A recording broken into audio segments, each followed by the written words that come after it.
মিষ্টি মায়ের জন্মদিনের এই ভিডিওটা বেশ অনেকদিন আগে করা। তোমরা এর আগের ভিডিওটা দেখলেই বুঝতে পারবে। এডিট করে ভয়েস দেওয়ার জন্য ভিডিওটা ছাড়া হচ্ছিল না। এখানে সবাই বসে গল্প করছে, ওর ওদিকে বার্থডে গার্ল সাজুগুজু করছে। বার্থডে গার্ল সাজুগুজু করে চলে গেছে একদম কেক কাটার ওখানে। বার্থডে গার্লের সঙ্গে সঙ্গে আমরাও কিন্তু তৈরি হয়ে গেছি। পরিবারের সকলে এখানে চলে এসছে।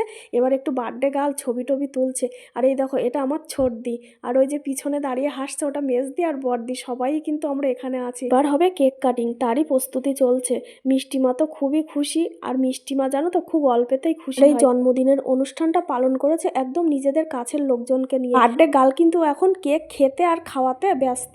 এত কিছুর মধ্যেও বার্থডে গার্ল কিন্তু আমার কথা মনে রেখেছে। তো ব্যস্ততার মধ্যেও মিষ্টি মা আমাকে কেক খাওয়াবে বলে হাত বাড়িয়ে দিয়েছে। চলো, কেক খাওয়ানোর পালা শেষ। এবার বেলুনগুলো ফাটাতে হবে, কিন্তু ছোট মা পারলো না। ছোট মা দাদা ভাই এসে ফাটিয়ে দিয়েছে।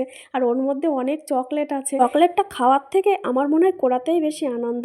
এদিকে আবার বড়দি কেকটা কেটে সবাইকে পরিবেশন করে দিচ্ছে। এটা পরিবেশন করা হলে এদিকে সবাইকে খেতে বসিয়ে দেবে। মিষ্টিমাকে পায়েস খাওয়ানো হয়নি, তো এবার পায়েসটা খাওয়ানো হলো। ওকে যে 5 রকম ভাজা তৈরি করে দিয়েছিল সেগুলো খাবে না বলে একটু একটু করে কেটে নিয়েছে। আর ও প্রথমেই চিকেনটা নিয়ে বসে গেছে। মিষ্টিমা চিকেন খেতে খুবই ভালোবাসে। ও চিকেন ছাড়া এখানে আর কিছুই খাবে না, তাই বাদ বাকি বাটিগুলো তুলে নিলাম। অনেকটা রাত হয়ে গেছে আর এমনিতে একটু শীত শীত পড়ছে, তাই সবাইকে খেতে বসিয়ে দিয়েছে।